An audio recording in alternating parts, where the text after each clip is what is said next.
Good afternoon and welcome to Charlton TV for the second game of a busy pre-season for the Addicks. Nathan Jones's side ran out 6-1 victors at Dartford last weekend and are today in Slovenia to take on top Turkish tier outfit Göztepe.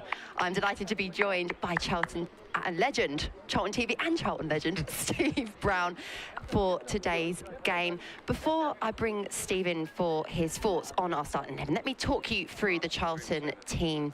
Starting this half, we have Will Mannion in goal, a back three of Zach Mitchell, Lloyd Jones, who's skipper in the Addicks, and Macaulay Gillespie. Tanae Watson, Terry Taylor, Teddy Bishop and Tayo Eden are the midfield, with Croy Anderson playing behind Tyrese Campbell and Daniel Carnu. Brownie, a pleasure to be reunited with you again. Before we kick off, just quickly, your thoughts on Nathan Jones' starting 11 for this friendly? Yeah, young, actually. When you look at Carnu, Campbell leading the line, and Croy Anderson, we think will be just tucked in behind that. It's quite a young side, isn't it? Only one of the signings, of the 7 signings, are going to start. That's Will Mannion in goal.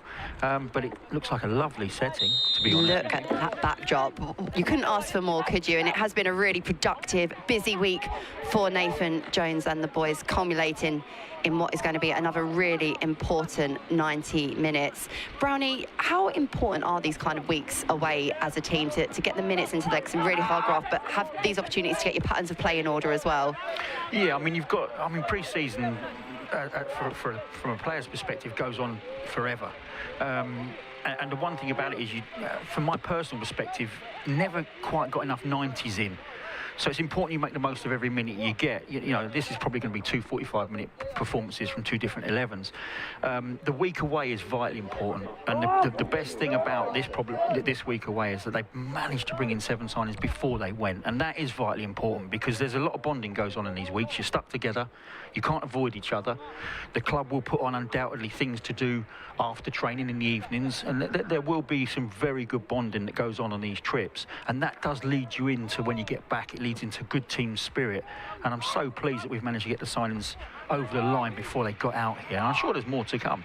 We should acknowledge that whilst the backdrop in Slovenia is absolutely beautiful, the coverage and the quality of the vision isn't the best, and we can only apologise for that. This is being provided by our Slovenian host broadcasters, but hopefully enough for you to get a picture of what is going on. And Brownie and I, of course, will be providing you with commentary as Charlton press and close down the ball. And an observation, I have to say, looking at Tyrese Campbell and Daniel Carnu, Campbell in particular really built up over the summer, Brownie, and it's clear that Nathan Jones sees Tyrese Campbell as more of a centre forward, as it is the Turkish team on the attack. Over on the right hand side, the cross comes in, headed away by Macaulay Gillespie, and Eden nods it towards Campbell. The ball back at the feet of our opposition, who have it on the halfway line. Yeah, you'll have to forgive us because we've not got a team sheet or are aware of any of the opposition names. So it'll just be, you know, the left back's got it, left wing back, etc., etc. But yeah, they just penetrated in behind our left wing back, and that's something you have to learn to counter. I think when you play this system is in those wide areas you can be a little bit susceptible. And yeah, this is why pre-season friendlies are crucial. You see your left wing back out of position, penetrated in behind, wasn't aware of the player on the outside of him, and that's why you do these minutes. But in these early stages, looking at us splitting right across the back line, trying to play out from the keeper. A long ball forward from the Addicks ends up with the Göztepe goalkeeper, who rolls it forward to his centre-back. And all these minutes getting banked by Nathan Jones. His first pre-season in charge, and as Brownie said at the very start, a very, very busy summer of recruitment. Yeah, I mean, if you just look at that left side, the centre-half being able to drive out on the outside, and it's a clear pattern from Carney allowing him to drive on the outside, but you could see our wing-back was driven back by a wide player, and so there was a lot of space for that centre-half to drive into. And all this is why these are crucial minutes.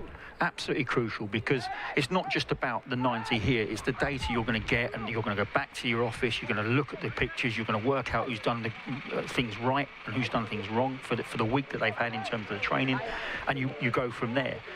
But yeah, at the moment they just seem to be getting down in wide areas very, very quickly and very, very easily. Charlton looking to attack down the right-hand side. The link-up play not quite coming off between Watson and Mitchell. And Göztepe switch up in the middle, looking to build from the back once again. Played out to that right-hand side, where Croy Anderson is going to close down. Interesting as well to see Theo Eden, who has started the last 2 games in a midfield role, playing in that wing-back position last season. Doesn't seem like that's going to be his position for the campaign moving forwards. Yeah, but versatility is going to, sometimes it works in your favour. It certainly did for me. At some point you have to make a decision where you want to play. But at the moment, popping into midfield just adds another string to the bow. And, you know, he'll pop in at left wing back. The most important thing about that is you keep the player on side. And, you know, and that's key to that. When you're moving someone around and trying him in different positions, that you keep him on side. But as you can see, the middle of the park's very, very congested. They're just having the better of things at the moment in terms of build-up play, and we're settling into it. But the one thing I can say is this is the complexity of pre-season. Is every player's body reacts differently. They've had a hard week. I've watched a couple of clips, not all of them. I can't say I've watched it all, but I've watched a couple, and they've been working hard. You know, and for me, working hard was, I didn't mind the hard work, but come the weekend and the game, took me a long time to get going. And I never quite felt ready at the start of the season. You never got enough full 90 minutes. And it's, you know, people, even back in our day, they managed minutes. You had a sports scientist to manage your minutes. But I always needed 2 or 3 full games. Never got it. And so you use the first part of the season, actually, to get ultra fit. But yeah, this is at the end of a long week. You have to remember that as well. There'll be a few players here with some heavy legs. Charlton with the throw-in to defend. And it has been the Turkish side who have enjoyed more possession in the opening 5 minutes. 0-0 still in this pre-season friendly. Yeah, I mean, we haven't seen anything in terms of end product yet, have we? You know, and again, you don't expect, I wouldn't expect too much from pre-season, if I'm honest. It's just about, like you said earlier, Charlotte, about looking at the patterns of play, what we've asked you to do during the week. This is the important bit for Nathan. Are you taking on board the style of play, you know, in and out of possession that we've been putting into you and instilling all week? That's what they're looking for today, more than, it's not really about results pre-season at all. You know, you don't want to get beat or anything, but it's not a factor really. It's about you, how you're performing, how you're feeling, and are you doing exactly what's being set up during the week. It's interesting, isn't it, that dynamic between building as a collective, but also for individuals. And I make that point because in that little phase of play there, we've seen Zach Mitchell get a touch on the ball, Terry Taylor get a touch on the ball. Players that either were on loan last season or on the sidelines and didn't feature at all. There's always some players that kind of break back in and into the manager's thoughts as well. And we see Mitchell, who it could be a really important season for the youngster, this one. Yeah, well, at the moment we're heavy, aren't we, in that position? And we've also tried Ramsey at centre-half last week, which I quite like that. I don't mind a full-back or a wing-back going in the right side of centre-half because you know they're going to be comfortable breaking out with the ball, should be. But yeah, we're just having a good spell of possession at the moment, you know, and that, again, that's what all these games are designed for. You finding your feet, getting your rhythm, you know, because there is, it's not the biggest shutdown in the summer anymore. When I first started playing, it was like 8 or 9 weeks off. And now it's sort of 5 or 6, and you're conditioned over the summer, as we were actually. You know, even when I was back into my career, you had a belt to take home, and you did your work in, at your leisure. But it all had to be sent in and logged as data. But yeah, it's interesting actually because everybody's different, and they're all at different stages, even though you've done exactly the same work. It's the most bizarre time of the year. Ball played forward. And Will Mannion alert off his line. in the new bright blue goalkeeping kit. A big signing and a really important role this season for the Addicks. And I say this with all respect for players in the past, but it has felt, Brownie, for a number of seasons now, that #1 position hasn't been locked down as the attack comes in, and so does the shot over the crossbar. But how important do you think it will be to have that really stable position locked in, but the competition building towards who's going to get that first start against Wigan Athletic? Yeah, well, the thing about pre-season as well is, I mean, that's twice we've tried to play. I'll come back to that, Charlotte, remind me of that, but that's twice we've tried to play out from the back, twice we've been split. Mannion's gone long on that instance, and the problem we're trying to play out and go long is that you're completely spread across the pitch. They won the knockdown and they got a shot away which whizzed over the crossbar. Those are the important things of these fixtures. Even though it's not good play, it's vital that we do, you know, that Nathan sees the mistakes that players are making so that he can identify it now, you know, because that isn't particularly good play. You've played out under pressure, you've gone long under pressure, they've won the first contact, they've won the second contact in terms of the knockdown, they've got a shot away. That's the sort of thing that's going to need tidying up, which is why these are vital. But yeah, in terms of like pre-season, everyone's happy. Every player's happy. And this is one thing actually, as a player and as a coach or manager, it's very, very similar. It's the only time it is quite similar, is that it's such a great atmosphere pre-season. Everyone's glad to be back. You know, there's a bit of hard work to do.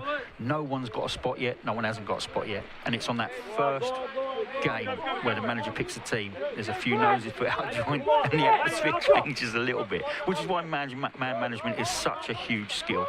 Because we've got an enormous squad at the moment. One that I'm sure will probably get trimmed down at some point.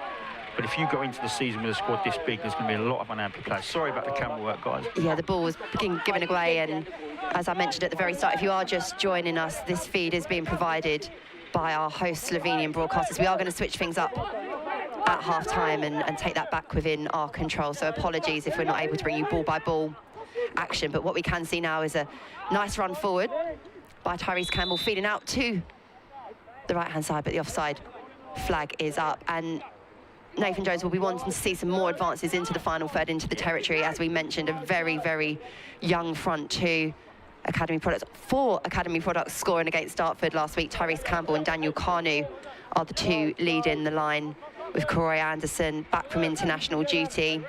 Played in Copa America for Jamaica, playing in the number 10 role just behind those front 2. But in the opening 10 minutes, the possession has been dominated by our opposition. And Charlton will be looking just to get a bit more of a grip of the game, particularly in that midfield area. Ball play back to Karoy Anderson.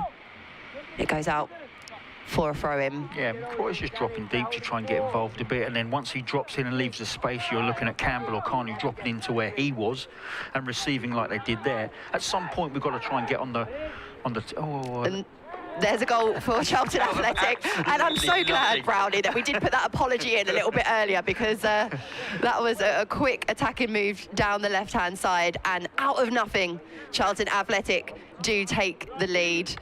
Yeah, it's a mistake on their behalf, but it's a cool finish. Let's be brutally honest. You've got your 1v1. You've still got to show a composure and a calmness, and that was a wonderful finish. But yeah, I mean, you're just going to have to bear with us today. I mean, it's actually fair play to everybody over in Slovenia to get this even up to this point, because we've had issues leading up to the kickoff, and yeah, we barely got on air in time. So at least you're getting pictures. At least you're seeing some of the footage. We all need pre-seasons, don't we? Even us in the commentary position. But the Addicks do take the lead with 11 minutes on the clock. In the bright sunshine, in stark contrast to what Brownie and I are enjoying in South East London. But what I can tell you here at the Valley is plenty of work is going on the brand new pitch, and it looks absolutely magnificent, even on a grey and miserable day. Charlton now with some defending to do on the outskirts of the area. Taylor to Eden, who looks to advance forward. His ball blocked, and Charlton have a throw-in halfway in their own territory. And despite the quality of any sort of feed, you're always going to hear the tones of Nathan Jones on the sideline, animated, relaying those instructions, because as you made the point, Brownie, the work on the training ground is incredibly important, but for the manager, this really is the most valuable resource he has in his preparations. Yeah, because one of the biggest things for him as a manager is who has the ability to take on board and make the right decisions in crucial moments, and that, you know, he'll understand exactly what he's after in terms of the patterns of the team. Okay, that's not even in question. He's almost on autopilot in that respect. Where he is trying to pick up little bits and pieces is how people react. Are they in the right positions? Are they dropping to the right areas? Are they, you know, running into the right areas in possession? You know, and all these things, you know, he might not pick up today, but he'll certainly pick up tonight and tomorrow when he goes through the video analysis of this. And these are crucial moments for everybody. I mean, Tyrese Campbell being pushed up front, there's going to be a lot of work to do for Tyrese in terms of, you know, making the adjustments into that position. And if he gets the right help, he's certainly got the physical attributes. Absolutely. I think he's almost transformed over this summer in terms of his physicality. This is the biggest thing for Tyrese, is the work rate from front. Because Nathan, I'm pretty sure Nathan will want his front two to be relentless in how they press. And for Tyrese, the one criticism maybe I have is sometimes out of possession, he doesn't work as hard as he should. And that's something he's got to batten down this year. So when he starts the press from the front, it's given away by Charlton. A recovery from Terry Taylor, backed by Macaulay Gillespie, who assesses his options and chips it out to the right-hand side. But there's no runner there, and the ball will drift out. Again, it's all about building those decision-making capacities as well for the players. I'm not sure what he saw there, unless this guy on the sideline here in the red shirt he thought was a Charlton player, but he's twice the size of everybody else on the pitch. But yeah, just going back to that Terry Taylor incident there where he gives it away, that you have to expect this. Again, they're in behind. The right-hand side is proving fruitful, and this time it's Jones with the block. Anderson out to Eden, and now Daniel Canoe holds up play and looks to link up with Campbell over on that left-hand side. The shot comes in and easily gathered. Again, you're looking at little link-ups. That's the front two linking up, and I quite like the positivity in terms of the dribble, cut inside, getting your shot away. Good to see Watson up on the right-hand side in support, Bishop in support on the inside, and I think this is going to be a factor. A big feature is, I think, the team we're going to see this year is going to be extremely hard-working. You know, I don't think Nathan will accept anything less than, you know, like this pressure from Anderson. And the hard work pays off. Carnu in on goal for the Addicks. Takes the shot. And the Addicks double their advantage. Two cool, calm and composed finishes from the Charlton Athletic Academy graduates. Yeah, I mean, we talk about us finding our feet, they're finding their feet, and that's two quite horrific mistakes they've made.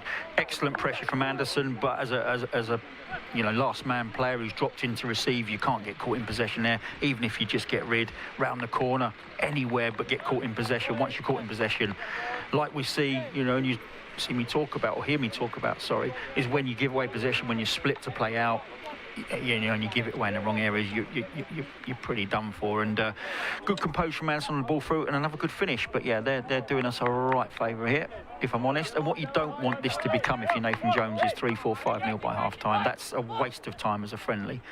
But yeah, good pressure from Anderson, excellent finish, 2-zip, bit of work to do for Göztepe. Carnu converted from 12 yards out just 7 days ago. A goal in open play this afternoon, building the confidence of Charlton's young attacking front line. And again, that's confidence-wise brilliant for those two.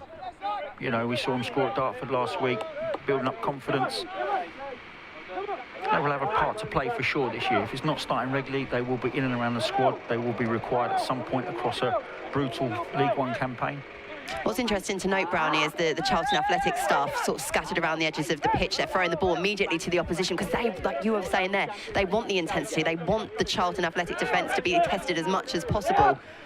I think pre-season is like the Dartford one is like our Welling fixture back in the day. It's a get you underway.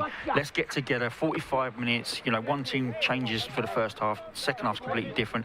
Get home done. You've got a little bit in the tank. This one you want a slightly more intense, friendly. You want it to be. You want to be pressurised. You want to be put under pressure. You want people to be tested. You know, and you want to come out the other side with a really good performance if you can, and result is secondary to me. It doesn't matter if we win 5-0, don't want to lose 5-0, but it's secondary. It's just about Nathan just making sure all the little finer details are starting to come together. Because the basics of a formation, they should all understand.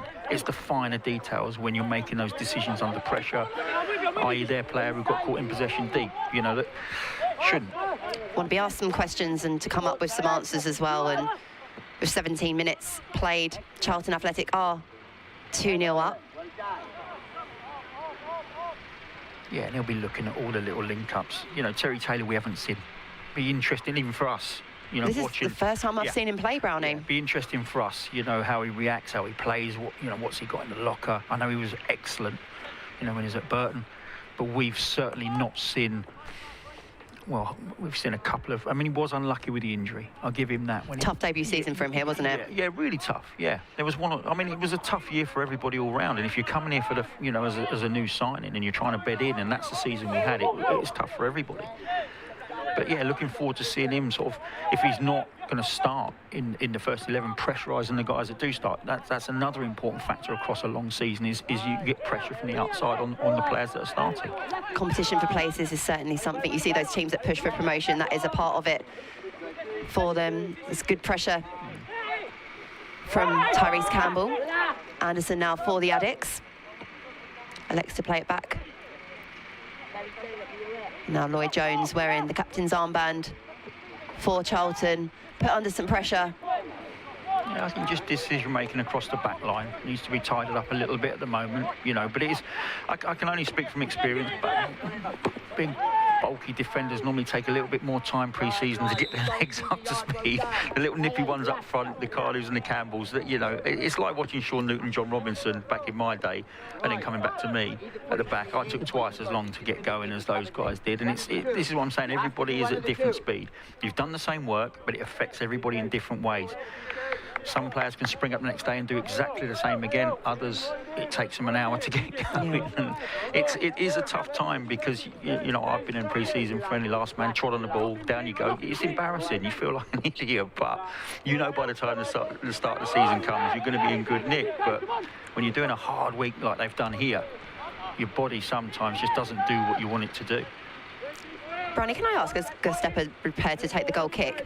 I'm sorry if this sounds a really stupid question, but sometimes when I've interviewed players in the early stages of seasons, they say, like, they use this phrase of like chasing their match fitness. Yeah. Talk to me about the difference between the hard work and conditioning that goes on in a pre-season versus that competitive League One or whatever division it is playing style. Yeah, well, you tend to. So today you'll be putting in a shift at the end of a long hard week, and you'll give what you can without extending yourself too much. So you'll want a good performance, you'll want to do well, but you're essentially basically fighting through 45 minutes because of the week you've had, and you're being pushed here. Whereas in a week leading up to a League One campaign or a Premier League game or whatever the game may be, the build-up for the week gets you in peak condition for that Saturday game.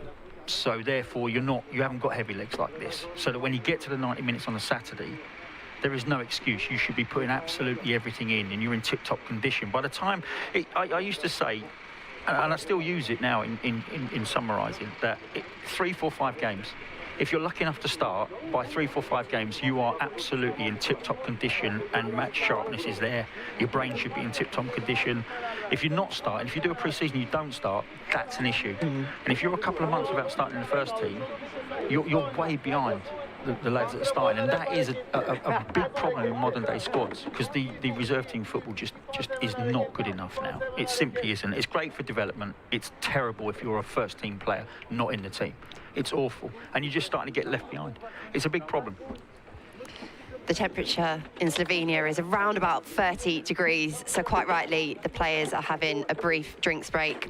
Nathan Jones afforded the opportunity to have a chat with his players, and apologies again for the camera work brought to you. We are looking to fix this at half-time.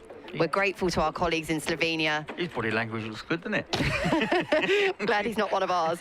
But Brandy, again, while we have this opportunity for me to ask, 7 permanent signings feels different to summers that have gone by, and I suppose it links back to that point you were making about how precious pre-season is, and the more time that Nathan Jones can have with the players he wants, the better those sort of opening 5 games are going to be, because arguably that cost us, well, it certainly cost Dean Holden his job last season.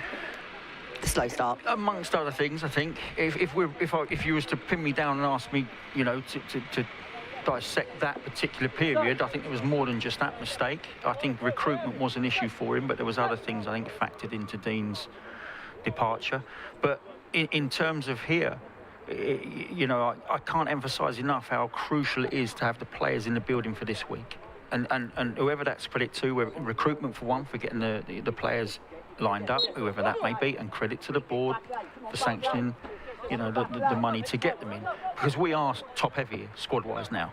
You know, Nathan said last season he wanted to work with a smaller squad. Well, at the moment he's working with one of the biggest squads I've seen at Charlton for a long time. So there might be some trimming to be done before the end of August. Is it end of August the window shuts? So at the end of August, you have to always need reminded of that, but but I can't emphasise enough how good it is to have those 7 in, you know, and let's be honest with you, 3 or 4 of them have won promotions, they're experienced, they've been around the block. That's vital as well, because I've tried to explain to people that, you know, it's great having Kanu and Campbell and Anderson, brilliant, love that, come through our ranks, full of energy, full of life.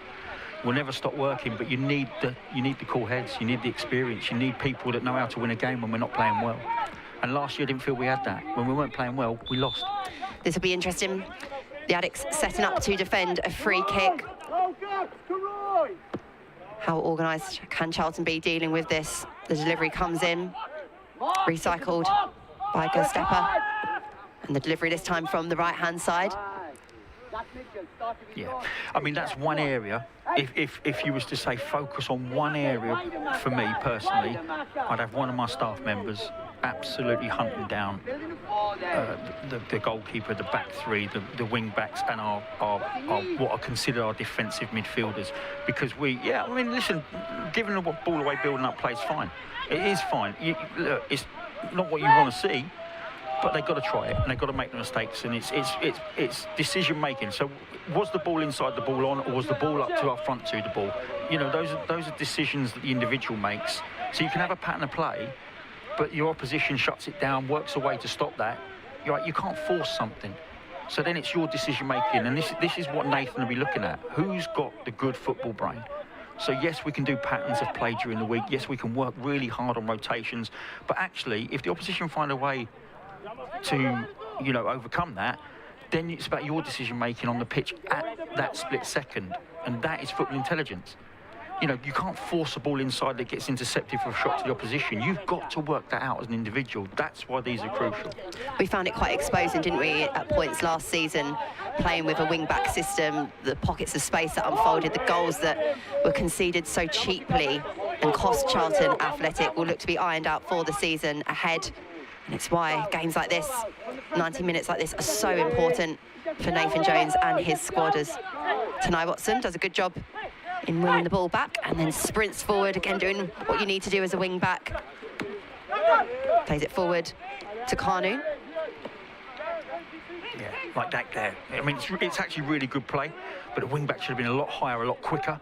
As that develops and we get the ball inside to Kanu and he turns, wing back should be gone. 20-yard sprint into that area in front of him so that the ball can be played in front.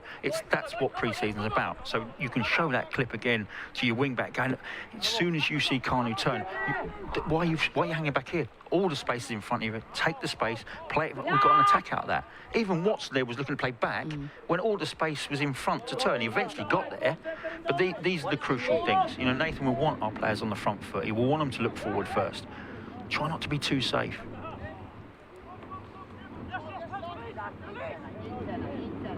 Yeah, see, I love that. Commanding play. I love the fact he's in a position to read it, get down the side, nip in front. You know, it's such a vital part of being a centre-half, because it stops the attack in its tracks. You win first contact, your midfielder who's dropped in should be able to pick that up. If he can't pick it, well, the centre-half might come onto it and carry through, but even if he gets first touch, you've stopped their attack and you're in possession. I love seeing that. I love seeing centre-halves win the first ball up. And it's great to see Lloyd Jones back, because, of course, he missed a large part of the end of last season due to a knee injury. But able to get a good summer under his belt. Yeah, head collision. Yeah, I know, and again, this is another aspect of pre-season. You know, finding a level where you're not pushing yourself too much after a hard week that you get injured. This is unfortunate. It's a collision of heads, but yeah, an opportunity for everyone to have a little drink. But yeah, I mean, it's a crucial time for a manager, and not so crucial for the players at the moment. You know, even if they don't perform particularly well today, you've still got 3 or 4 weeks to get yourself into that peak condition for that, you know, that first game where you hope to be picked. But for a manager, every minute of pre-season is absolutely vital, because funny enough, when the season starts, I think we've got 4 Saturday games, haven't we? Yeah. You've got that crucial time, and it all slows down a little bit, funny enough, to start working with the 11 that you're going to pick. But for pre-season, you know, you're going to have 11 here, 11 starting the second game, and Nathan's trying to work out all of that, not just 1-11 and how we played in that footy. It's all the individuals he's got in the building at the moment, working out every single player and which one's going to benefit him come that first game. What was really interesting to listen to this week was an interview on Charlton TV with Dr. Will Abbott, the director of performance for Charlton Athletic, going into the detail around the double sessions that have been going on in Slovenia. And I think he mentioned something that there's a body of literature that suggests the higher proportion of physical activity and power work that the players can do now, that they can bank now, increases their durability and availability for the season ahead. Because it did feel last season that there were some games where we were lining up really limited with options, and that's going to be, when you look at how competitive League One is going to be this year, having a really competitive starting 11 and a competitive bench as well. I don't think we're alone on that front either. No, of course, yeah. I think a lot of squads, for some reason or another, struggled with injuries last year, and I do think the game is very, very demanding now. I still will argue that, and I have to go back to the side I played in, because it's the experience I had. So we don't want to keep going back to, you know, the history of teams that I played in, but I'm just using it in comparison. I've never seen a side stamina fit like that side, but it's a different game now. The stamina side, I don't think, you know, you don't work as hard for 90 minutes in modern day football than you used to have to do, but what they have got is they've got much better conditioning in terms of how, you know, body fat, etc.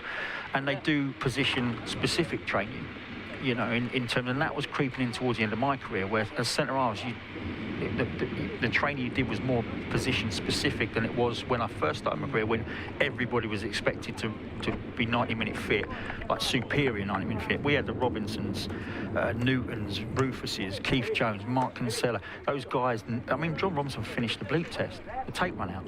You know, I've never heard of it. You know, and those guys were incredibly fit stamina-wise.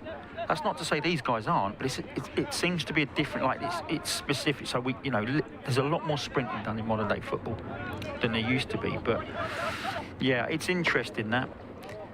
Sorry, Brownie, we are back underway, and it was Teddy Bishop, the trialist for Charlton, who took that knock on the head as Will Mannion gets 2 strong gloves to block out the shot, and the pressure being applied by Göztepe. Ball over on the right-hand side. Bishop still off the field of play, so Charlton are down to 10. See, that's what I would concentrate on. If I'm in a coaching setup now, I'm concentrating. Did we get out quick enough to the player in the wide area? Did we get out quick enough? Was the angle of attack right? Did you show him, you know, where you wanted him to be shown in terms of our game plan? That's what you're focusing on. Did the centre half get tight? You know, were we in a position to clear that ball when Mannion parried it out? All these things. There's hundreds and hundreds of little details that you've got to batten down. And it's not just as simple as watching a game and going, oh, we shouldn't have let him get the shot away there. Now, there's every single motion you've got to keep your eye on, you know, as a coach, to make sure, well, he could have reacted better there. He should have got out quicker. He should have shown him into that position, not outside. He should have shown him inside. All those things, like a coach and a manager you know, are running through that process in their minds of, we need to do that better. Like, that's good shutting down, bang. Could have shut down quicker as a striker. You know, those little reactions. And I know they're tired, I know they've had a long week, but those are the things that a coach and a manager... A fantastic run forward and a neat little ball played in. But how's he not shot there? This again, you know, 18 yards out, ball at your feet, dead weight, goal gaping. What on earth are you trying to through ball from 18 yards out? It's crazy. Charlton still only have 10 players on the pitch as a substitution is looking to be made as Teddy Bishop went down with the head injury. Göztepe have the ball on the edge of the 18-yard area, and Croy Anderson pinches possession, plays it to Kanu. But again, against a tall, physical centre-back, a good test for Daniel Kanu. I think Chucks has come.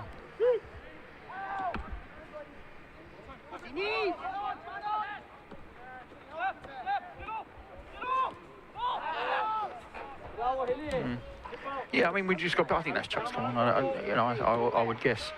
Tyrese has dropped down. The one Corroy's dropped down. Tyrese has dropped down. Chucks has gone alongside Kanu, I would imagine. Yeah, so that head injury has put pay to Bishop's. You know, and again, that's what you don't. That's the last thing you want. Him. That's just, well, for Nathan as well. It's the last thing you want. You probably didn't want to put Chucks on in his 45. He was probably due to, not just, I don't know, he was due to start, but. You know, he is a player unique. I've never seen circumstances like Chucks, and he absolutely needs managing, because he does have a massive part to play. If you're going to keep him for this final year, which we are, then you've got to utilise what he is. You know, you've got to be bringing him on you know, in the second half of games. If you're chasing or if you need a goal, bring him on. If you're comfortable in the game, bring him on. Get the minutes under his belt. But you know, even just looking at this, his mobility's not where you need it to be. But you've got to. I've never known a player need managing in terms of minutes and looking after as I've seen with Chucks. But it's unfortunate, but it is what it is, and you've got to manage that situation. Watson with the header. And Göztepe have the throw-in. An advanced position in the Charlton half. Thrown back towards the halfway line.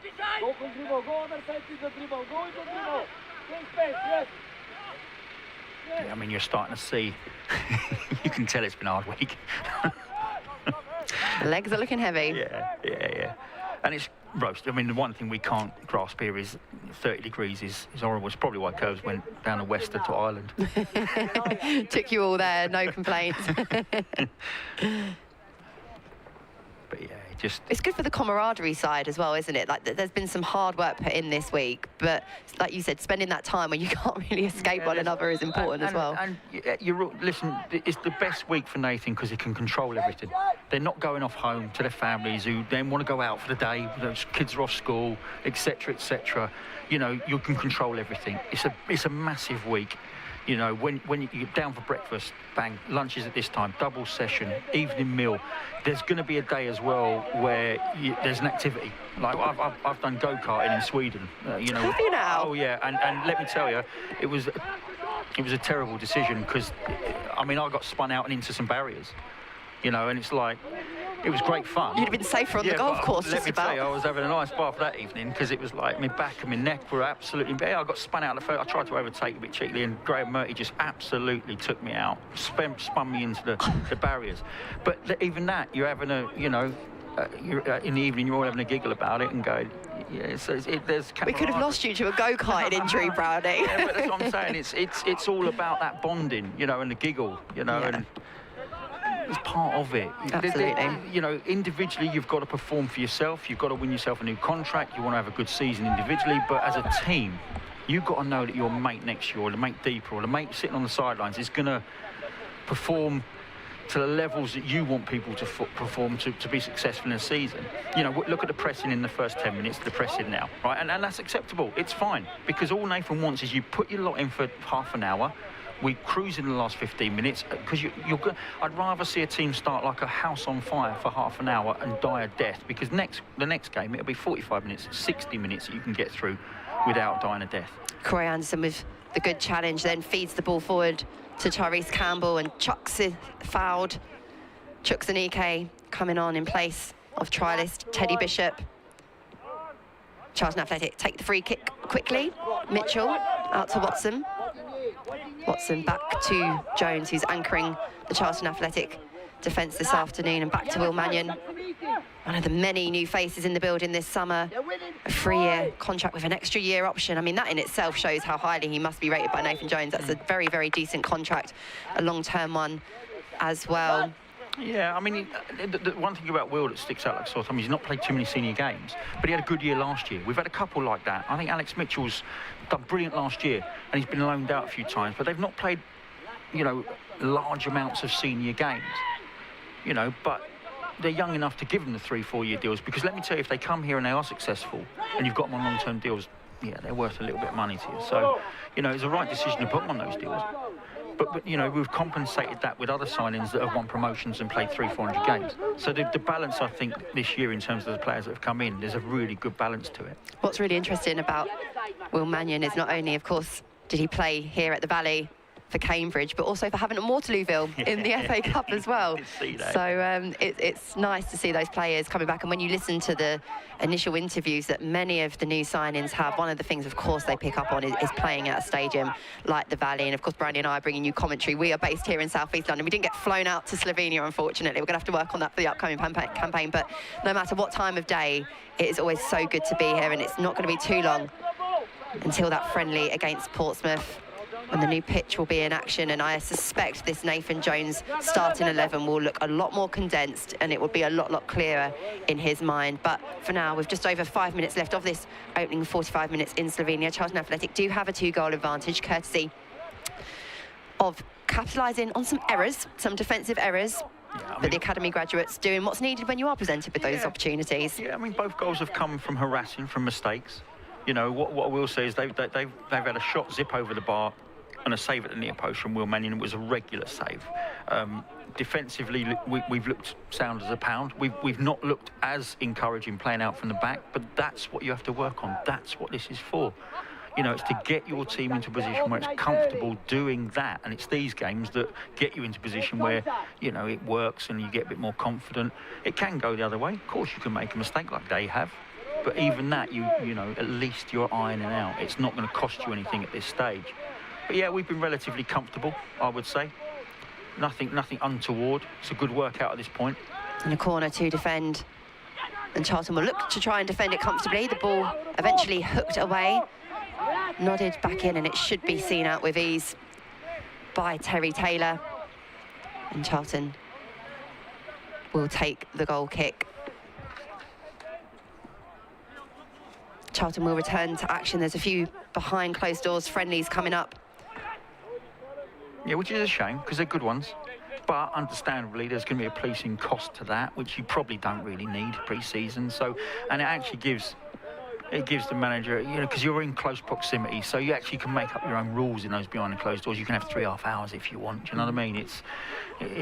You know, whereas if you put something on and it's official, you've got to have your 2 minutes. But at training grounds, you can toy around a little bit more with what's going on, but you still want it to be ultra competitive. By the time we get to those fixtures, you want it to be a bit more nitty-gritty. You won't see the tail off in performance in terms of fitness levels in those games.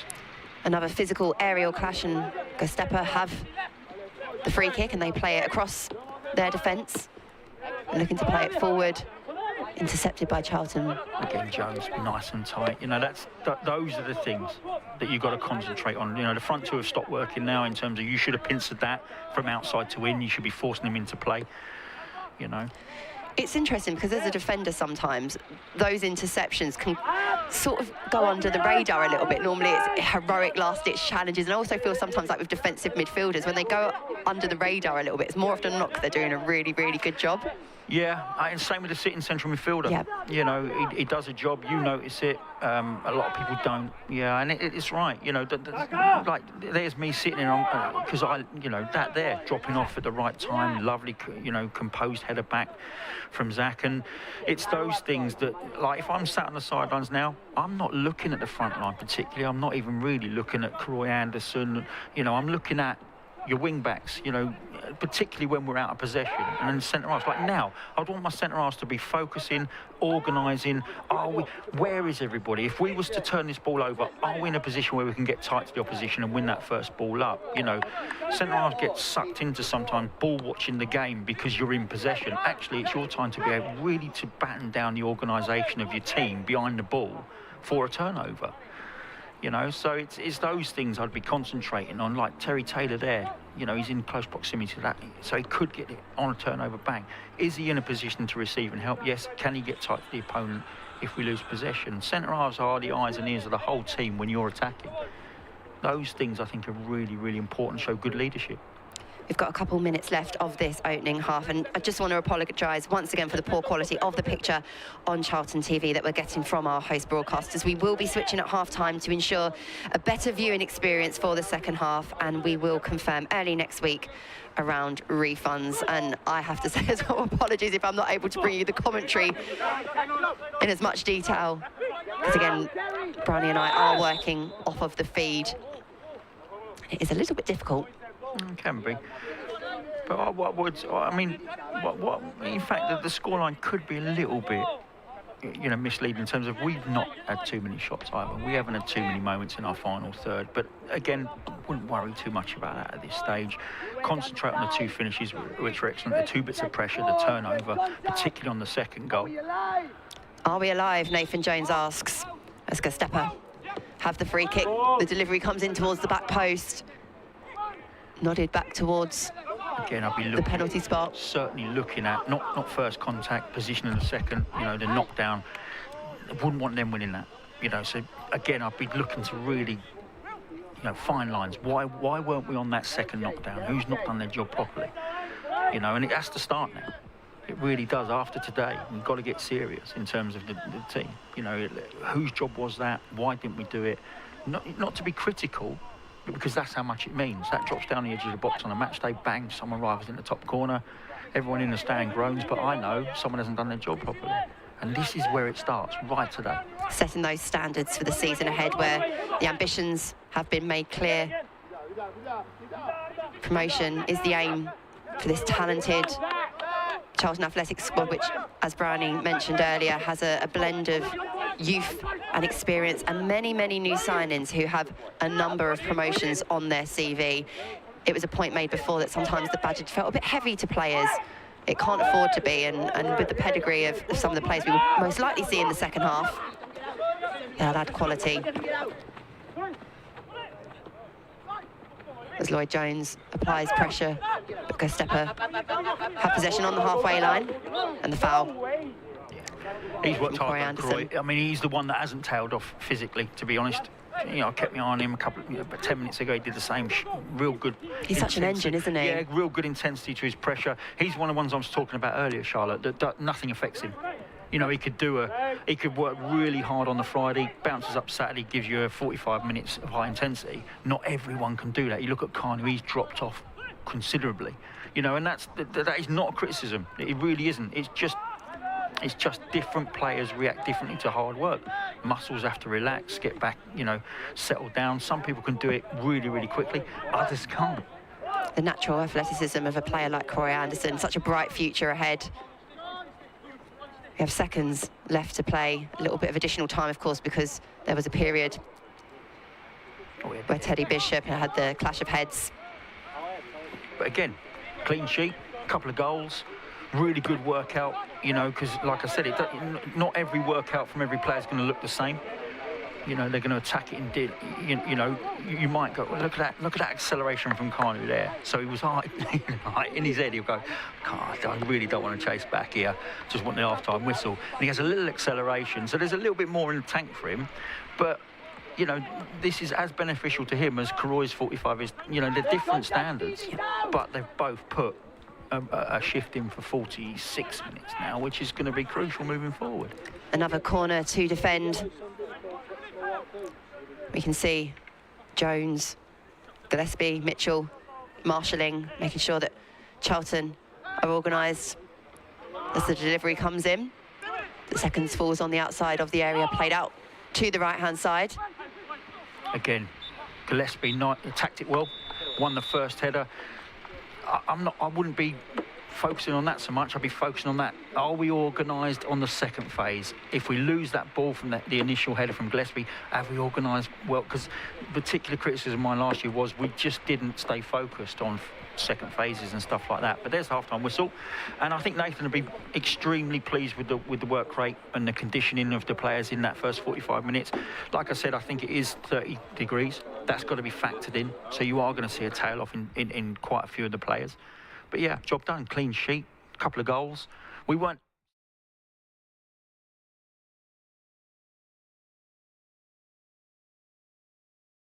of keeping an opponent at bay and notching a couple for yourself and got the 45 minutes that Nathan would have expected out of his team. A positive opening 45 minutes for the Addicks. Sees them 2-0 up at the break.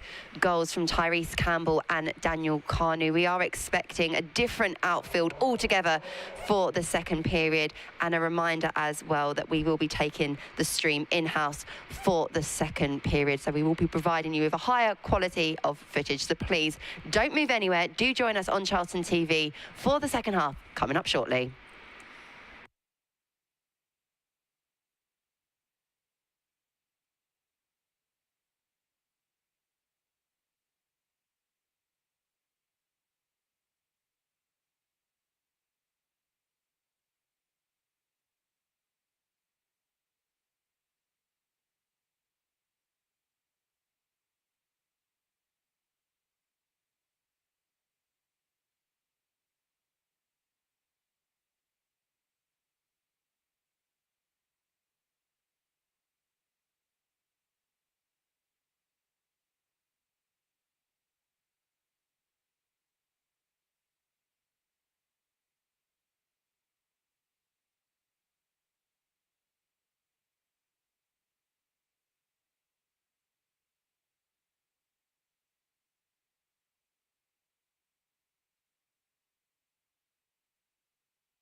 Welcome back to Charlton TV, bringing you coverage of Charlton Athletic versus Turkish outfit Göztepe. And look at that, Brownie. We can appreciate the Slovenian beauty even more now that Charlton TV have taken back reins of the broadcast. Apologies once again to those of you who joined us in the first half. It sounds like our colleagues abroad have had a few challenges to face, but it's looking brighter for the second half. Yeah, I think our boys have bullied him out the gantry, haven't they? Yeah, got fed up with him. He's gone, swearing, taking his cables with him. We've won a battle on the pitch and we're trying to win a battle in the press box as well. But actually, yeah, the picture quality is so much better. So thank you to the guys out there for their hard work, and apologies once again. But if you are just joining us, the Addicks are 2-0 up, courtesy of goals from Tyrese Campbell and Daniel Kanu. And as expected, Nathan Jones has completely rotated his outfield for this second half. And I'm going to make sure that I've got all my ducks in a row with the starting 11. We've got Ashley Maynard-Brewer in goal, Nathan Asimwe, Kane Ramsey, Alex Mitchell, Thierry Small, Josh Edwards, all coming into the side as well. Connor Coventry, anchor in midfield with birthday boy Luke Berry, who turned 32 this week, Greg Doherty, Matty Godden, and Gassan. We got a slot. I mean, this is a great start from them, actually. From Göztepe, they've started on the front foot. They've had a couple of attacks in the first minute. You know, and that's another thing when you sat on the sidelines for 45 minutes, you've got to get up and get going. But they've seemed to have adapted quite well with their changes, and they've started on the front foot, which I don't think is a bad thing. You know, it'll wake us up quickly. And obviously, I mean, you're going to see a game littered with mistakes like that. Had me now for Charlton Athletic, looks to cut the ball back, it's blocked, and Göztepe push up the pitch over on this right hand side. Connor Coventry for company. Coventry standing up firm, backed up by Thierry Small. Our opposition, as Brownie says, starting the half brightly, in on goal, and the offside flag eventually does come up. Yeah, we're just looking at the setup here, and I think we've got Maynard-Brewer in goal. I think we're going to go Josh Edwards as a left-sided centre-half with Thierry Small at left wing-back. I think Alex Mitchell and Kane Ramsey, I think, are making up the back three. Nathan Asimwe down the right, but we'll keep an eye on it. Like we were saying, Brownie, everyone needs a pre-season. Us commentators, the players, pieces of paper, just trying to work out all of these changes. It's all good fun and cannot wait for the real stuff to begin. At least we haven't got to do 7 days leading up to this. Working our socks off. Well, I haven't anyway. Yeah, that's true. That is true. But even watching this, it does whet the appetite for the season ahead. Plenty of business undertaken in the summer. And it'll be intriguing to see who is named in that very first team sheet away at Wigan Athletic. As centre-back, Alex Mitchell plays a long ball forwards for Thierry Small to chase onto. Yep, don't mind that. You've got to try and penetrate in behind back lines. You know, I know it's the start. I know it's the second half, but for this particular starting 11, it's starting afresh. And I think you've got to look in over full-backs and in behind centre halves. You know, in the early stages of any half, just to turn people around, get them on the back foot. You know, you've got to make sure you make the most of every minute you get on the pitch as a player. You know, because, you know, obviously Nathan will have a good idea in his head what his starting 11 will be, but that's not to say that it's going to be that. You know, people come through in pre-season and surprise you. Some tail off and don't perform as well as you want them to, and so those doubts will creep in leading up to that first game. So it is vitally important that you make sure you get your game going. Whatever your assets are, show them today. Greg Doherty with his first few touches of the ball for Charlton Athletic, wearing the captain's armband for this second half as well. It's a busy box, but Göztepe eventually win back the ball. Really excited actually to watch Luke Berry. I heard very positive things about his display at Dartford, the quality that he provides, as well as the man on the ball right now. Some link-up play between him and Thierry Small, and the cross eventually coming in. Yeah, I think already, and what we 4 minutes 40 into the second half, you can see that Luke Berry and Greg Doherty have got pretty good footballing brains. Technically, they seem to be very comfortable with the ball at their feet, looking to play little balls round the corners first time, looking to link up on little give and goes, 1-2. So you can see already in 4.5 minutes what they're going to provide. They're both advanced in front of Connor Coventry. They're both looking to be on the front foot, linking up with the forward players. So I think a lot's going to be expected of those two. You've got to think at this moment in time that they're going to be starting. You know, that's not to say that's definite, but you've got to think they are. But yeah, these early stages there, you can just see their football brains just, you know, half a yard quicker than others that we've had in the past. The ball nodded forwards by Mitchell. As Alhadmi is bundled to the ground, turns to the referee, no decision in favour of Charlton. But now a player that you know very well, Mr. Brown. Matty Godden does win the challenge, and I was reading your interview with the club's website, and you were full of praise, not just about Matty's qualities as a player, but his qualities as a person as well. Is he a good addition to this group? Yeah, I mean, obviously I've lost track of Matty's career. We all know where he's been and what he's done, but that's not to say that I've watched him play over the last 5 years. But all I can say is, and I've said it many times about senior professionals, they can rub off on youngsters. If you've got poor senior professionals and they're not brilliant at turning up on time, they don't follow the rules particularly well, you know, it's all about them, not the team, they can be problematic. Whereas I know, I mean, yeah, it's a shot from the angle that saved low down, but yeah, they can be problematic in as much as, you know, they're senior players, so you want them in the team, but... A yellow card administered there to Berry, who, again, doing the dirtier side of the game there, didn't want them to break away quickly. Yeah, and I think playing at a higher level, you know, all these things, like, they get overlooked, like you were saying earlier, Charlotte. Some things that seem quite simple, you know, haven't been doing the last 3 or 4 years, you know, and they get overlooked. But those little things, breaking up play, little foul here, little tug there when the opposition's breaking, you know, that comes in with experience. Well, sometimes we label them the dark arts, don't we? And one team I felt over the last couple of seasons who were masters of that were Bolton Wanderers, and there was always a reason why they were in and amongst the mix for promotion out of this division. It's an important balance. You want to be a good football inside with plenty of pedigree, but you need to have that savviness as well. And I think with a player of the quality and experience of Luke Berry, and as you mentioned, him alongside Greg Doherty, and players like Matty Godden, who, as you mentioned, lost a little bit of a track with his career, but 5 years for Coventry in the Championship is real pedigree. I know exactly where he's been and what he's done. What I'm saying, I haven't watched him, so I don't know where his particular game's out. You know, he's got fantastic movement. He can lose a defender inside the penalty area. He won't be as prolific as Elfie, I wouldn't have thought. But there's other aspects of his game that will be much better than Elfie's, and it's just weighing up as a manager. Can we forfeit the goals for the benefit of the team in terms of bringing in 7 players that I think will bring in more goals than Elfie combined. You've got to think Berry's going to score more than the midfield did last year. Doherty might pitch in with a few, and with the front two, you know, you don't need 25 from an individual, because you might need 15 and 16 or something like that, because you've got a midfield that's going to contribute, wing-backs that might contribute, etc., etc. So, and are you looking better all round, structurally?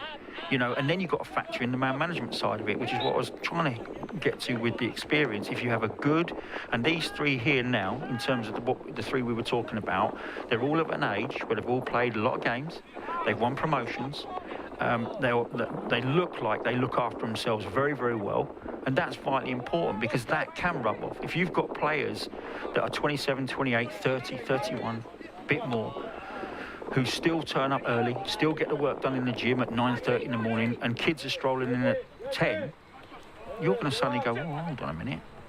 Why has their career been so good? And it does rub off 100%. The cross comes in. It's a dangerous one. Ashley Maynard-Brewer backpedaling to cut out the angle. It's been a bright opening 10 minutes for Göztepe. But Charlton do have the throw-in right by the corner flag. And Brownie, we've had someone, Pete Cunningham, tweet us a question for Steve. What is the value for Nathan Jones of matches against a team like Dartford, of a team of that level? Presumably we will beat them and they wouldn't test us as much as a team as League One or League Two. It's the same as our Welling fixture back in the day, which we did every pre-season. It's just an opener to get your legs going. You know you're turning up, you're not playing more than 45 minutes. The idea is you've worked your socks off. That first week, or the first 2 weeks, generally are really, really difficult. And because you've had a period out, you know, at home resting and recuperating from the previous season, you know, you are heavy-legged come that first weekend. You don't want a tough opposition, particularly because you know, you're finding your feet, and everybody is different. Some people can have 8 weeks off and it doesn't affect them. Others, you're starting again. And so you don't want a too difficult an opponent. So I think the Dartford one's a really good starter. Yes, you should comfortably win. It doesn't matter if you don't comfortably win, if I'm brutally honest. You expect to, but it's not really that important. I really don't read too much into pre-seasons. I've had good ones and been rubbish at the start of the season. I've had rubbish pre-seasons, been top after 10 games. So as the shot comes in, not necessarily dealt with the cleanest. It was Doherty with the attempt, and Connor Coventry holding up play really masterfully for the Addicks. Plays it back to Mitchell, the former Millwall man, who I think is going to be a really exciting prospect for Charlton Athletic as the season unfolds. Godden now has Small for company down that left-hand side. First time cross in, headed away, nodded back in. Luke Berry feeds it, and the attempted shot blocked. But Charlton have numbers forwards. And now Thierry Small head down driving for Charlton. Asimwe with the shot. Great to see our wing-backs being so active, and they did so well last week against Dartford, even combining for one of the goals, and that will be something that Nathan Jones will keep a keen eye out for. Yeah, well, the important bit about that was when the cross came in, we had our 2 central midfielders, and this is what they're going to offer. And we talk about football intelligence, both on the edge of the box, ball comes out, they pick it up, we sustain the attack, which leads to that shot from Asimwe. If you're not football intelligent, you get caught ball watching, that ball gets cleared. And these are things, they're finer points, you know, and that's why they've been brought to the football club. You know, that ended up with an attempt at goal that could have easily found the bottom corner, purely because our central midfield boys anticipated where that knockdown was going to come. And that just comes with experience and intelligence, and it's why they go on to the next level, and others don't progress to the next level because they can't anticipate, they can't read play. You know, so there are good signs. And again, like I said, if they have 5 shots in this second half, score 2, you know, as a defender, you're going to be angry. Yeah. Because you know it's your time to shine. This is 45 minutes I've got to impress the manager. So you're not, but ultimately, you know, now I'm 20 years off my career, I can tell you this isn't the important bit. The important bit is the last 2 pre-season games are the really important ones. The corner delivered in. There'll be a second chance for Göztepe to test the Addicks. And Brownie, on that note then, a question for you. Football intelligence, can that be coached into a player?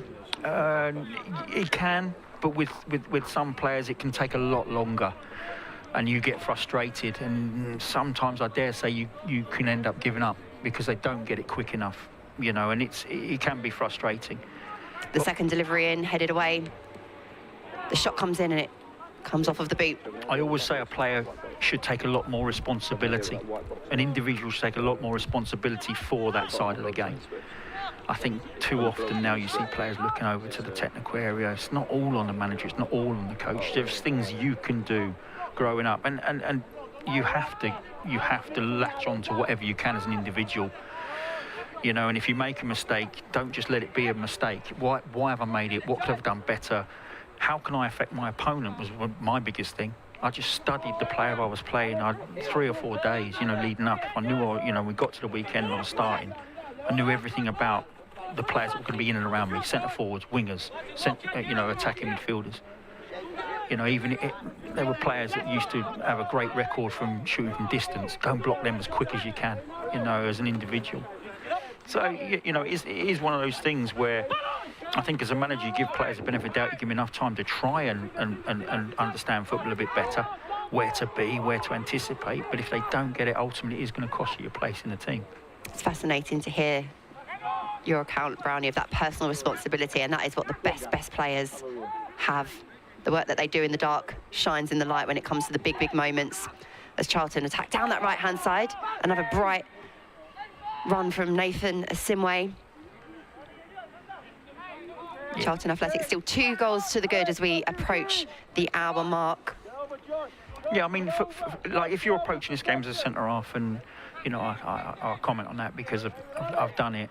I'm looking at, you know, getting my passing game going, trying to be accurate on every single pass, make long or short. But ultimately, I'm making sure that I'm in a position where I can get off the mark quick, get tight to the centre forward quick, and if I don't get tight enough, quick enough, where am I showing him once he's got possession? That sort of thing. I'm working my legs as much as I can in the first 3, 4, 5 yards of my movement. That's all I'm concentrating in pre-season, making sure I don't, you know, lose concentration. I'm caught in the wrong position. And communication. I used to make sure that I was, you know, high in volume in terms of communication. That's a great header. And Charlton's 2-goal advantage is sliced, and it's a good header. It's a great header. Again, first contact, Charlotte. You're talking about a ball into the box. These are the things that you batten down. So, again, it's harsh because there'll be an analysis of this. There'll be a meeting. There'll be a walkthrough. Or as has happened to me, the back 4 gets dragged in, or back 5, whatever it is at the time. You know, and you have a manager sitting there going, right, you know, we're kicking off in 4 weeks. If you want to play in my team, you know, this has to be done better, that has to be done better. It doesn't have to be with everybody. It could even be an individual thing. It could be a back 5, could be everybody. But, you know, why is that coming? How has he got first header? You know, all those things. And even the build-up into that Charlton's midfield had the ball. The passes were a bit short to one another, and that's how Göztepe were able to float the ball in. I think it was Kane Ramsey, wasn't it, backpedaling to try and make that first contact. But the header at the back posts sees the score. 2-1. Again, you know, not overly. You have to remember, don't get overly concerned. But you know, it goes back to the Dartford one. You won 6-1, and we've scored, and it looks great. You know, it's just really is a, you know, a beginning fixture that gets you off and running physically. You know, this one here, I can't tell you how hard the week's been, and it affects different players differently. And we mentioned Evers there as another opportunity for Göztepe, and Ashley Maynard-Brewer thundering out of his line. I think it was Josh Edwards in the build-up to play where he didn't quite handle the ball as he would have liked. But these are kind of tests and probes that Charlton Athletic need ahead of the new League One campaign. Yeah, I mean, it's like I said, you've got Kane Ramsey sitting in a right side centre half, and Josh Edwards in left side centre half. You've got no Edmonds Green about. You know, he's going to offer a presence when he's there and an experience. So you know, it's one of those ones where you're not to sort of get too carried away if Göztepe come back into this. It's about the individuals in terms of are the patterns. Are we recognising the patterns? Is the movement good enough? Communication, organisation, those are things that are important to me during pre-season. You know, because technically, things that are going wrong today won't go wrong in 4 weeks when your fitness levels are increased significantly. And you certainly won't have a workload like they've had this week, building up into a fixture. Ball play forward should be gathered easily by Ashley Maynard-Brewer, another player who missed the back end of last season. I think was it a fractured jaw that he picked up in training, some innocuous incident in training.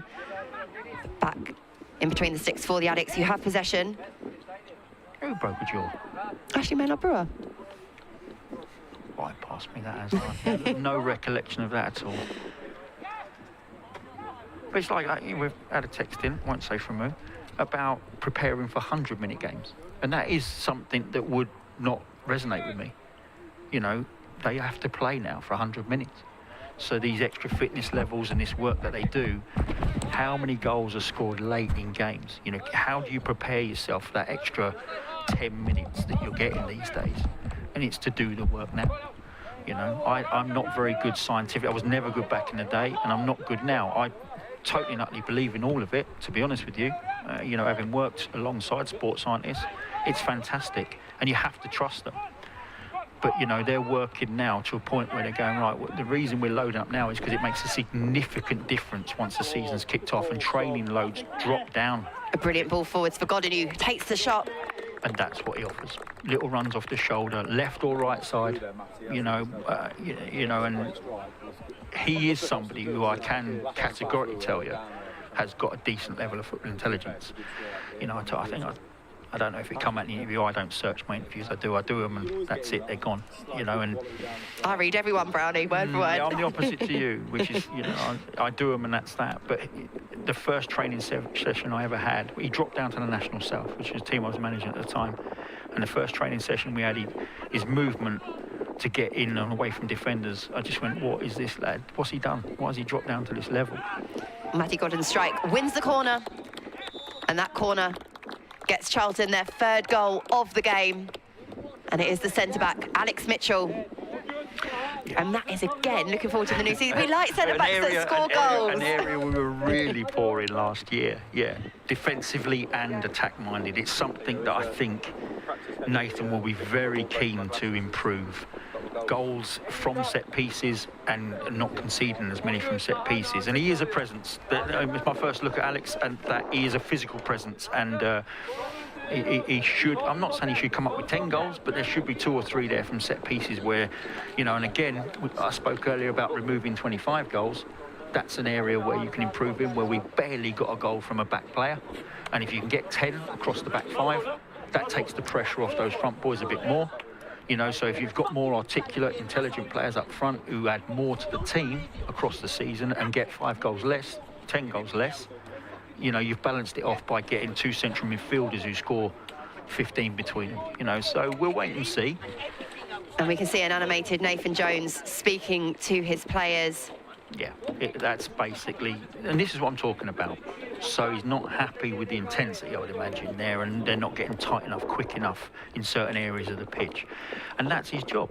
His job is to recognise it, deliver it, you know, and players can't take that out of context. You know, if you want to be successful across a 46-game season, you can't take a manager getting a little bit animated at you, because it's that important. Every role within that side, whoever's got, you know, the starting shirt, don't lose it, because I don't think this guy's going to tolerate it. I think managers, previous managers, and I'm not just talking about one, I'm talking about the last 5 years, have tolerated things that shouldn't have been tolerated. They've been too soft at times. And you can't take it personally. It means that much. If you want to be successful, you've got to take a little criticism on the chin, and you've got to come back and make sure that, okay, was it warranted? That's the biggest thing as a player you've got to work out. Was that warranted, or has he been out of order? If it's warranted, take it on the chin. Alex Mitchell's goal puts Charlton 3-1 up in Slovenia. This 90 minutes wrapping up a hard week of graft in the gym, on the training ground, in meetings. The team have been working on their personal and team goals as well. And as Steve Brown alongside me in commentary has said, one of those goals is going to be for our defence to contribute from dead ball scenarios, from corners like we've just witnessed there. And Alex Mitchell joining from Millwall. His time really limited, actually, considering how long he spent at Millwall's academy. My first glimpse of him, actually, was when he was at Bromley. Yeah. A few seasons ago, and I was really impressed with the impact he made for the National League side there. I can't recall how old he is off the top of my head. He's still young, he's 23. Yeah. But he's, I think in terms of, you know, Millwall probably, I've had it here where we've been strong in the first team, and players that have left here have gone on to have wonderful careers because we've just been really strong and they're young. And that seems like what this is here, because he's obviously gone out on loan and a couple of really good loan spells. And last year, I think he was in 41 appearances at Lincoln City, so League One second pedigree. Best defensive record, I think, in the league. So, you know, and he had a good year. You know, he's not played, you know, a vast amount of senior games, but he's off the back of a good year. And I said the same about Will Mannion. He's not played a vast amount of senior games, but he's off the back of a good year. So you could be getting him at a time when he's just, you know, at a point in his career where he needs to blossom. And if you get that in a youngster where they come to us and we're successful and they blossom, you've got a profit on your hands. Although you want to try and keep hold of players as long as you can. It's not all about profit, but... Charlton playing out from the back. Connor Coventry to Ashley Maynard-Brewer. And there's another one, Connor. Yeah, you brought him in. You know, if he blossoms and we're, you know, in a position to threaten promotion, or we get promoted, you know, it suddenly becomes a worthy signing financially. But you've got to get that success at some point. Charlton looking to pass their way through the thirds. It's Edwards out to Thierry Small, receives it back, and then hooks it down the left-hand side. But even that, ball back set, striker recognising where the space is in behind. It's offside at this point, but you just got to understand the pattern of that. You know, and that is a great outball for us. If Matty stays on side, he receives possession, you've got yourself in a position where you've gone from, you know, and I think sometimes, and we've seen it in the Euros, people are losing patience with this slow, methodical build-up play. There's a place for it, but at times you just want to see that set, bang, in behind, bang, and your territory advantage is 50, 60 yards in 3 seconds, you know. But that's what he brings, the intelligence to recognise what's being set up. Obviously, just set off a little bit early there. And sometimes as well, Brownie, I suppose it's about stretching the opposition, just making them work and have to think about different dynamics. And when I look at Godden and Ahadmi, two very different kinds of players that, if you're a centre-back partnership or a back four, you're having to contend with very different things then. And although Ahadmi doesn't look the biggest, my goodness, what a machine he is. Watching some of the clips from training, I think some of the reports have been that in terms of fitness, he's just absolutely incredible. So the physicality that he can compose alongside Godden, who is that little brain furrowing away, will hopefully cause League One defences again problems. It goes into that second pot of players. You talk about Doherty, Berry, Godden, experience, promotions. He's one of those ones that hasn't played a lot of senior games, but you know, could turn into a wonderful, you know, proposition. Given the platform and success, if we are to have it. But what I would say is everybody's fit. We've got an extremely strong front line full of options and different options. Well, Ahadmi had the second best conversion rate in League One last season. So, I mean, as we witnessed here at the Valley, didn't we? He scored the 2 goals, one from the penalty spot. That can be slightly misleading, can't it? Well, if you've only played 6 games and scored 4, you know, it can be slightly misleading. I don't know the exact statistic. It can be slightly misleading. But what I'm saying is you get Miles back, who is the forgotten man at the moment. You know, if you get Chucks up to speed where he can deliver you 45 minutes, 30 minutes, you know, and he pinches 10 goals off the bench, they're vital additions to, well, no, Miles is going to feel like a new signing, isn't he? Well, Miles needs to get fit. He really does, because he was on the cusp, I think we'd had an offer for Miles, you know, and he's pretty much an all-rounder, scores goals, holds up play, 6'5", and someone said he's, you know, bolt out a bit more in terms of strength. So he will be you know, like you say, like a new signing. You've got Chucks. You suddenly got serious strength in depth in that position. If the one thing I do know about promotion, you do need 3 or 4 very, very good strikers, you know, so that when one of your 2 mains is missing, they pop in, and it doesn't make a lot of difference to your team. Into the final 20 minutes in Slovenia, the most beautiful backdrop for a football game, in stark contrast to the trips to Ireland you had with Curbs. All that was still stunning as well. No, I wouldn't change that for the world. I wouldn't. They were fantastic. The shot comes in, parried by Ashley Maynard-Brewer. Yeah, and again, you know, that this is what this is for. Just caught out wrong side, ball watching a little bit of movement down the side. Those are the things you got to sort out. You know, and as a defender, you know, don't be embarrassed about getting beat by somebody. Work out why. What did I do? Was my weight on the front foot too much when the ball came in? Should I have anticipated? Should I have started on the outside and blocked off the ball down the channel? That could be quite dangerous if the ball's delivered inside. And so it's a constant battle with picking the right decision at the right time.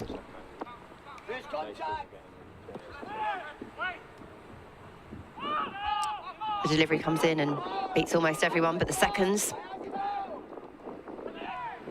Falls to Göztepe, and it's Mitchell with the initial header, bouncing around. But like this is a bit Keystone Cop, so you need somebody to organise at that point. Like, stop ball watching, look around. Are we picking up their players? We've got 2 players going for the ball. There's a big space on the left side of defence there. You need someone to take control of that and just organise. That's one of the things I would have concentrated on as a player, because it meant a lot to me. You know, I wasn't as physical as Rufus in terms of covering areas. I had to use my voice a lot more. And you always need a player, you know, almost in the midfield unit and the back 4 unit who will talk to everybody, understands the game, and is brave enough to be able to have the courage and conviction to, you know, shout communication loudly, because, you know, you can get it wrong. You can tell people to turn on the pitch and they get smashed in a tackle. Managers, you know, looking at the player that's got caught in possession, it's actually your fault. You give them a right bit of duff info. Poor communication there, an example, and it enables Göztepe to keep possession of the ball. play it around the Charlton Athletic area. Moving the ball about with far more fluidity, I would say, in this second half, actually, than the first Göztepe. Yeah, if I had to pick, I'd say this is a stronger 11, but I don't know them at all. But then I'd argue on paper, this is probably our stronger 11. But like I said, with senior players... The shot comes in. Decent strike, decent save. I mean, it's come from a long distance. We were pressurising. That's the important bit of that. But Asher's, yeah, he got behind that well. He's hit with, struck with decent power, so wouldn't expect him to catch that. Parrying it around the corners, best we can hope for. Now it's the organisation. Bang, nice and early. Get yourself set up. You know, Nathan would have gone through, or will have at least started to have battened down set pieces and who's doing what. And that'll intensify as we get closer to the season. You'll do more and more work on set pieces the closer you get to the season. You might not have done too much. You're concentrating on physical workload at this point. Delivery comes in. Headed clear. Recycled. And again, charge towards goal, but the offside flag is up. And that organisation pays off for Charlton Athletic. 3-1 up into the final 15 minutes. Yeah.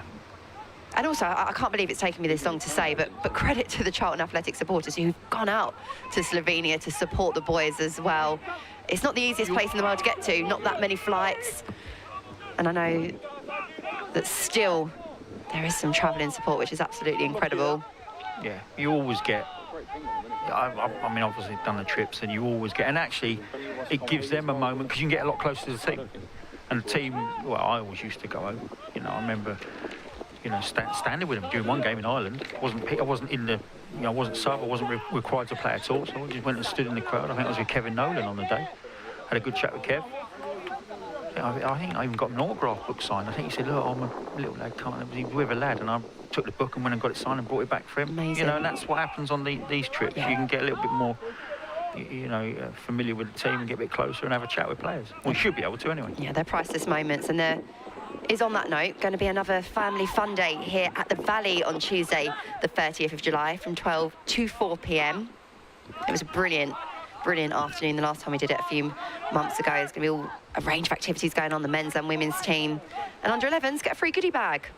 Unfortunately, I fall outside of that age bracket, but if you want to come along, head to the Charlton Athletic website and pre-register. And I think those events, Brownie, again, are very, very important in terms of the mechanics of building a feel-good factor and momentum going into the opening game, particularly here at the Valley, that 12:30 p.m. kickoff against Leyton Orient. Yeah, I think the players play an extremely important role in that, to be honest. And I'm hoping Nathan brings in an attitude where everybody, that's an excellent move, well timed. Again, you have to look at those little moments there, the link-up play, first time, set, knew where his outball was in terms of where Hazmad made the run. You know, they're moments that you're looking for as a manager. Brilliant. They've certainly got you know, a level of football intelligence. I know I've said that already, but those two in midfield with Connor behind, you know, are going to be economical at this point. They're clever players, so they're not going to run themselves into the ground. They're looking to get their technical ability going. They're looking to get their brains going. They're looking to support at the right time. You know where people are when they receive the ball. I call it having your outball. You know, if you need an outball, you know exactly where it is. If you don't, great. And one of the best architects I've ever played against in that was Ray Wilkins. It was like, it was probably like me playing a grandmaster at chess. And you know, I'm simply not that. And he was 3 or 4 moves ahead in pre-season. It was a joy to actually get murdered that day. If I'm honest, it was a level up that I'd never seen. Just an education. Well, like you say there, those are the players that are 2 or 3 steps ahead of everyone else. Josh Edwards with the foul that has led to this free kick, and Charlton conceding a corner. I think it was a little bit hard done by, actually, Edwards, for the robust challenge, but the referee is far closer to the action than I am. And again, this is all good practice for Charlton Athletic. Another corner to defend against. Yeah, I mean, as we in the last 12 minutes or so, he'll be over the moon, Nathan, you know, because it's just, he'll know the workload of this week and he'll know where they're at physically. Some space opening up, the shot comes in, and it's wild and wide. Yeah, so ideally, you know, we're a bit deep there in terms of that's gone back 30 yards and we've not really... Back line should be on the 18, but the midfield should be a little bit more advanced than that. But that'll all come. That'll all come. I will say this, you know, for the first time in a long time, you sit here as, you know, as we do on the outside, very much looking in, and you are thinking, right, okay, you get this right in terms of where the squad's at. There is a very good chance, I think, in terms of how the squad building's been over the summer, that we've got the tools this year. The finer details as well, Brownie. Like I mentioned, Dr. Will Abbott's interview giving supporters an insight into the preparation that the players are receiving. I came and hosted a Q&A with the board a few weeks ago and drove past a new superstore having a refurb, a car park with a new fan engagement, a brand new pitch. I popped down to the training ground today. Everything's elevating and the investment's going in so that, I hope this doesn't come across wrong, but you're removing any excuses that the high performance culture for every bit of the football club is in place, and that is so important. You're putting pieces of the jigsaw together, aren't you? And the final piece will be a promotion, you know, but they're not leaving any stone unturned as a board, you know, which is great. It's exciting as well, isn't it? Which is great. It really is great, and it does look like, I mean, there is no guarantees ever.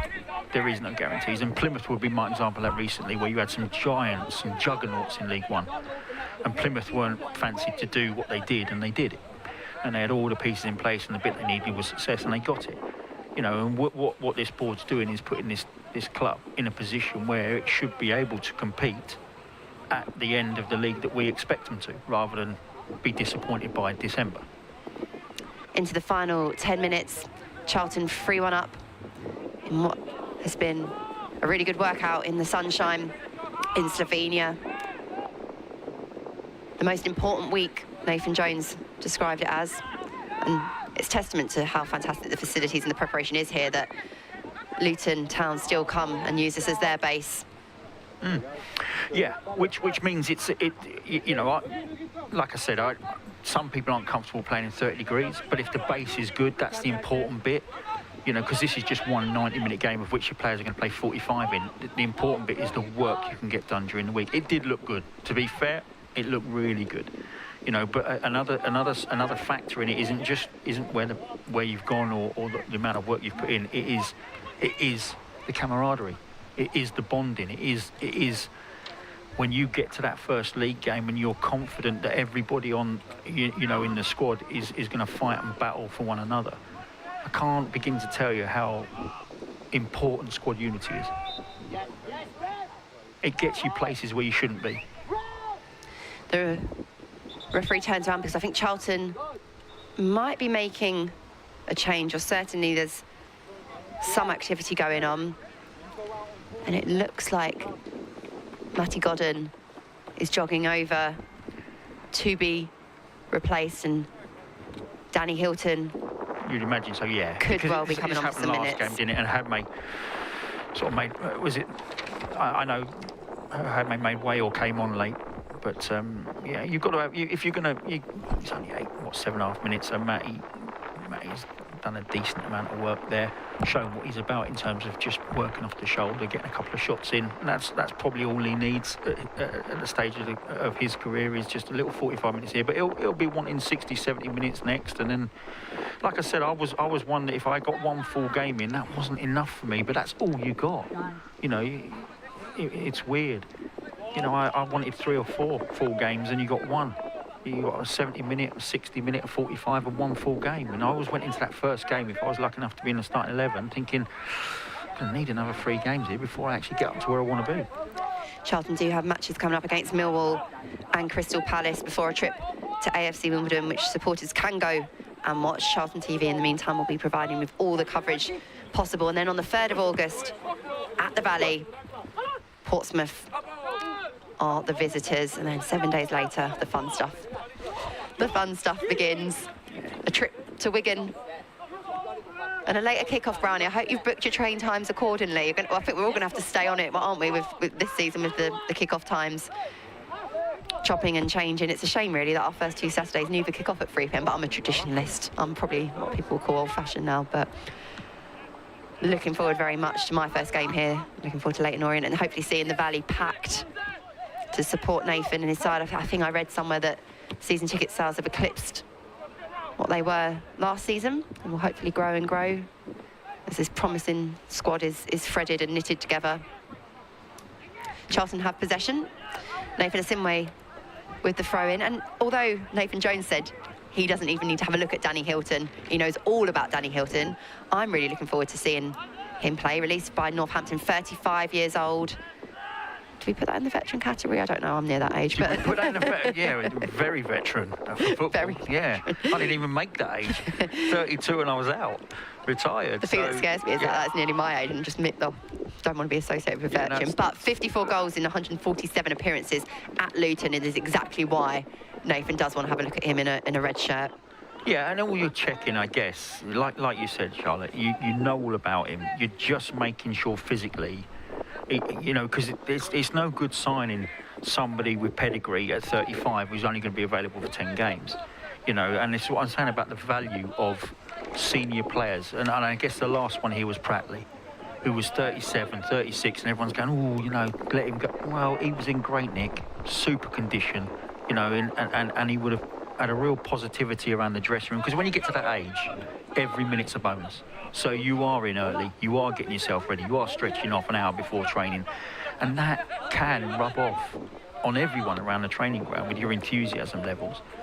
You know, so with Danny, I think it's just a case of, is everything working okay?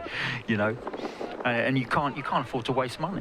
You know, we're putting money, we're investing, and if you want another player, sometimes you can't waste money. You know, Nathan can't be seen to be wasting money, so he's just got to make sure. 4 minutes left.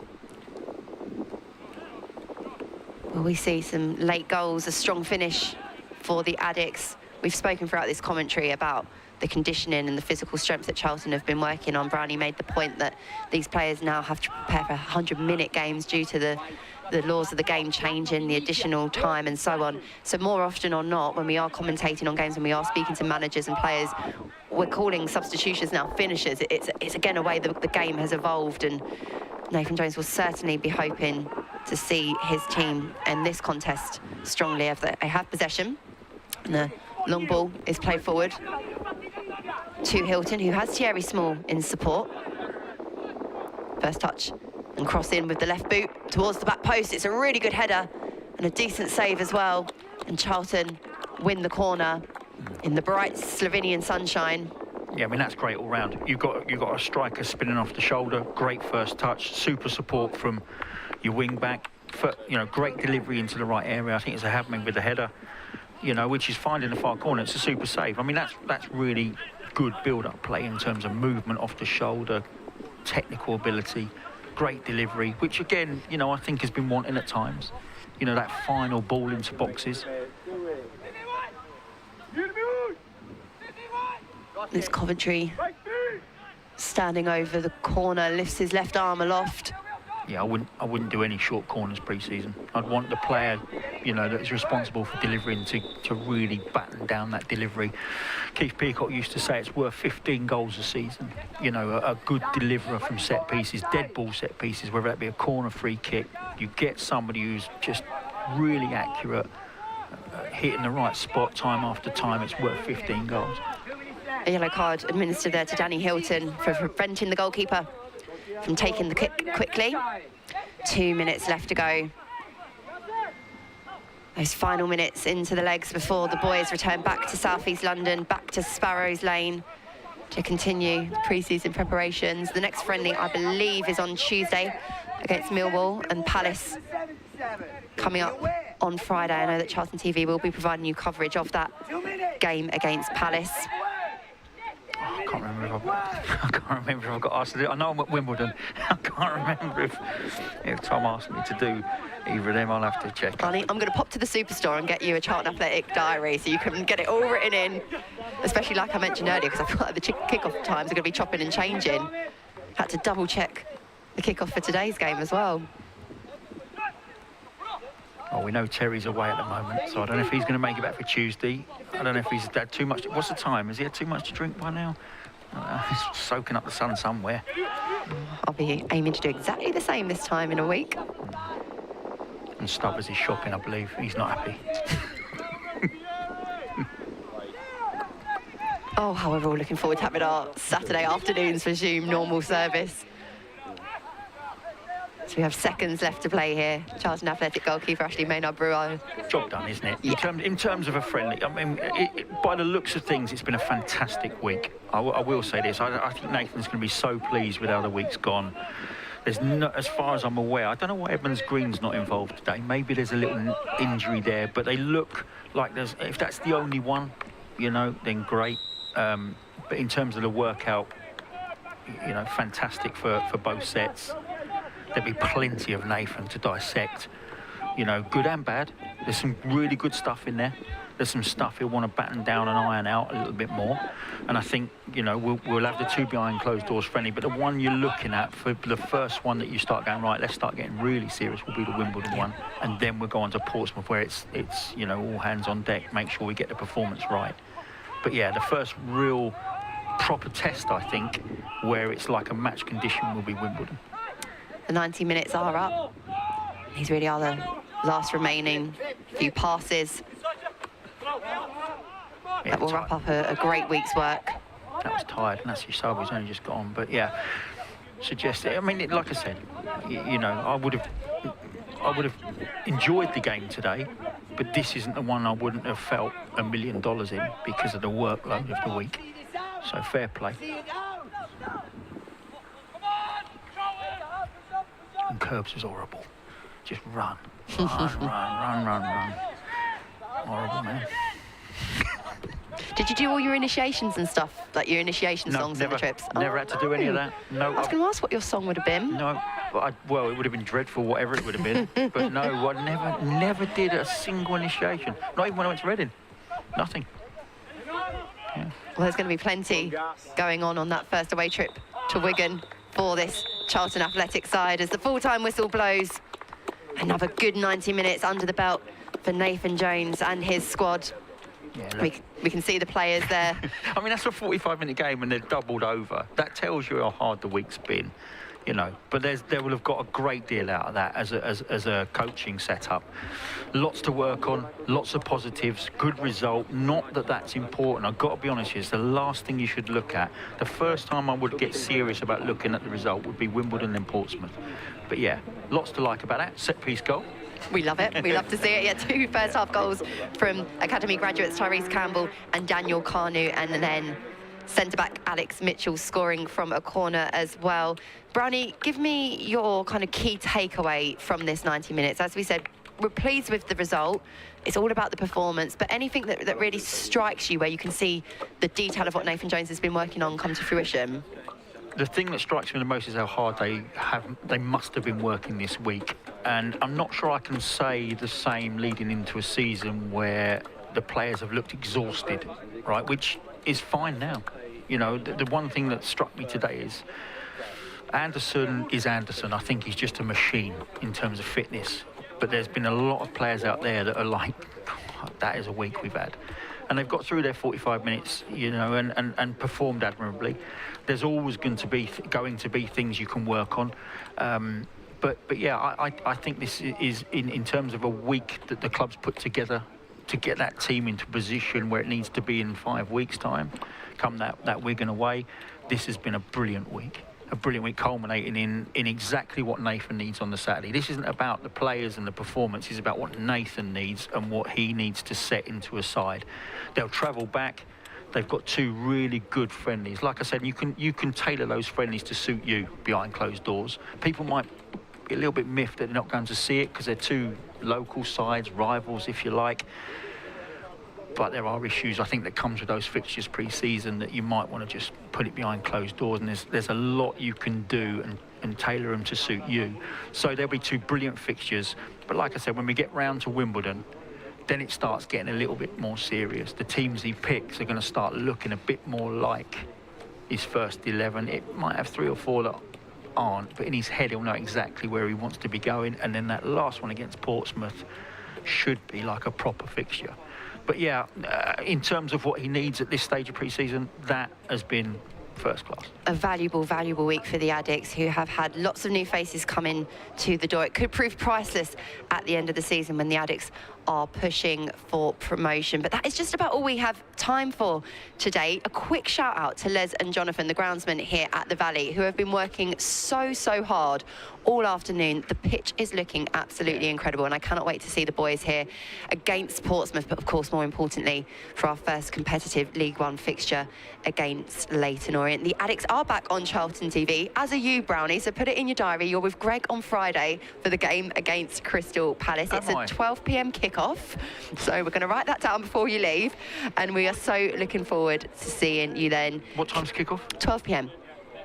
Put it in your diary, Brownie. Honestly, my Mrs. Brown's me fuming. Oh dear. Well, I'll let you deliver that news to her this afternoon. But thank you so much for joining us on Charlton TV. We look forward to seeing you soon.